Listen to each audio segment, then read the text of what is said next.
Shri associations తరఫున రైతులందరికీ హృదయపూర్వక నమస్కారాలు.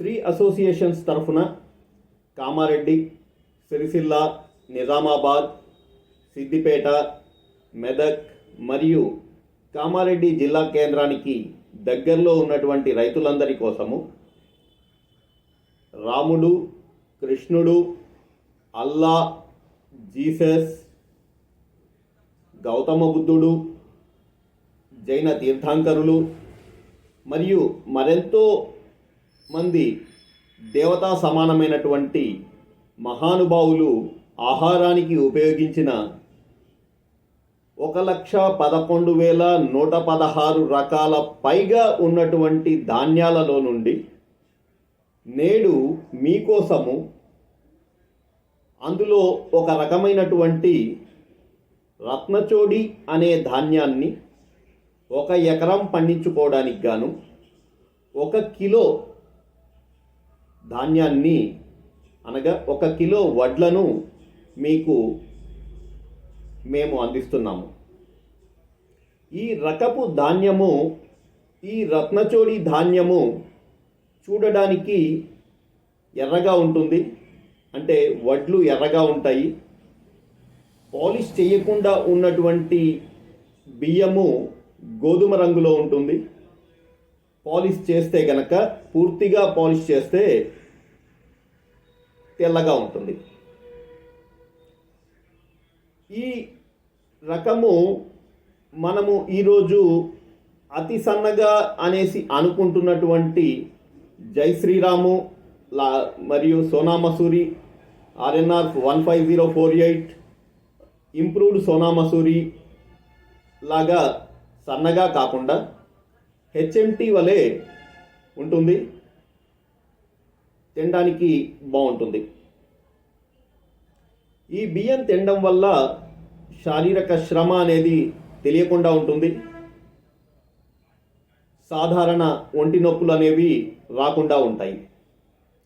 ఈ విషయాలు ఆయుర్వేద గ్రంథాల్లో ఉన్నా కానీ కొన్ని చారిత్రక అంశాలు పరిశీలించినట్లయితే మనకు దగ్గరలో ఉన్నటువంటి విజయనగరాన్ని పాలించినటువంటి శ్రీకృష్ణదేవరాయలు వారి సైన్యానికి అలసట అనేది తెలియకుండా పనిచేయడానికి గాను మరియు యుద్ధాలలో వారికి అలసట అనేది తెలియకుండా యుద్ధం చేయడానికి గాను ఈ ధాన్యాన్ని పండించి వారికి ఆహారానికి ఉపయోగించడానికి ఉపయోగించారు అనేసి తెలుస్తోంది. మరియు ఈ ధాన్యాన్ని మనకు ఎవరైతే రైతులు అందిస్తున్నారో వారు కూడా తిని వారు ఏంటంటే పొద్దున్న నుంచి సాయంత్రం దాకా పనిచేసినా కానీ అలసట తెలియకుండా ఉంది, ఒంటి నొప్పులు అనేవి లేకుండా ఉన్నాయి అనేది చెప్పి వారు ఈ ధాన్యాన్ని అందించారు.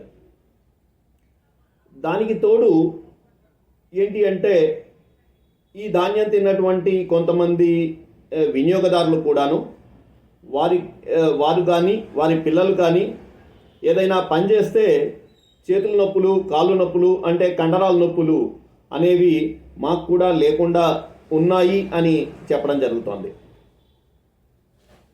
ఈ ధాన్యము మా శ్రీ అసోసియేషన్ అందిస్తోంది కేవలం 1 కిలో కదా. 1 కిలో 1 ఎకరానికి ఎలా వస్తుంది అని మనం అనుకుంటాము. దానికి కారణం ఏంటి అంటే ఈ ధాన్యము పెరగడం ఒక 6 అడుగుల నుంచి 7 అడుగుల వరకు పెరుగుతుంది. సుమారు 7 అడుగులు వేసుకోవచ్చు. అంటే మన సాధారణ ఎత్తును మించి 7 అడుగుల వరకు పెరుగుతుంది. ఈ ధాన్యము పెరగడంలో దానికి గాను మనకు ఏంటంటే మనం గమనిస్తే గంట లేదా మనము దుబ్బ అంటాం. దుబ్బకు ఒక్కొక్క దానికి 50 నుంచి 200 పిలకలు వస్తాయి.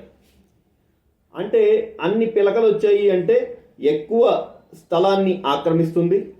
ఎక్కువ స్థలాన్ని ఆక్రమించడం వల్ల తక్కువ విత్తనము అవసరం పడుతుంది.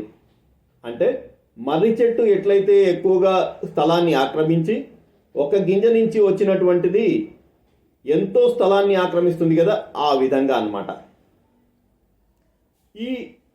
దీన్ని మరి ఏ విధంగా నాట్లేసుకోవాలి అని మనం గమనిస్తే గనక, ఈ రత్నచోడి యొక్క ధాన్యపు దాన్ని నాట్లు వేసుకోవడానికి గాను మనం సాధారణంగా ఏ విధంగా అయితే మనం నారుకు పోసుకుంటామో అదే విధంగా నారుకు పోసుకోవడం జరుగుతుంది. ఆ పోసుకున్నటువంటి నారులో మనము రెండు పిలకలను 1 అడుగు లేదా 1.5 అడుగు దూరంలో మనము నాట్లు వేసుకుంటాము. 2 అడుగుల దూరంలో నాట్లు వేసుకున్నాను, నష్టమైతే లేదు.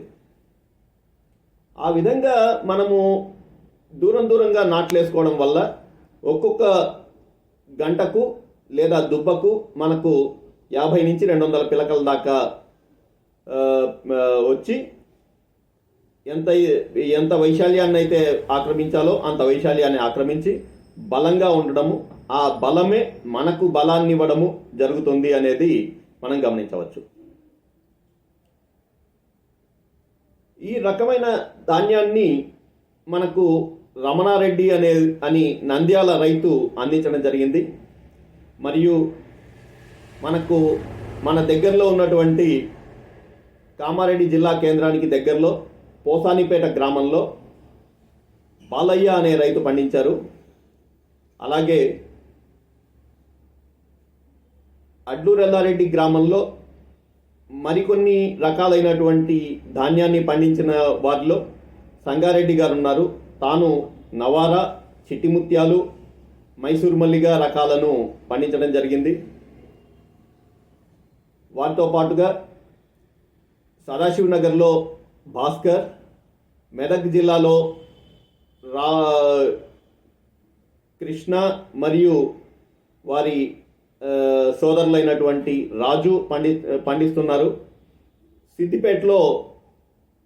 సిద్దిపేట జిల్లాలో ముస్తాబాద్లో బ్యాంకులో పనిచేస్తున్నటువంటి దేవరాజ్ అనే ఒక ఉద్యోగి పండించుకోవడం, తన ఇంటి అవసరాల కోసం పండించుకోవడం జరుగుతోంది.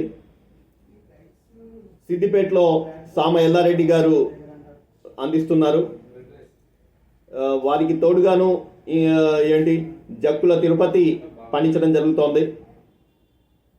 మరియు మరెంతో మంది ఈ ధాన్యాన్ని పండిస్తున్నారు.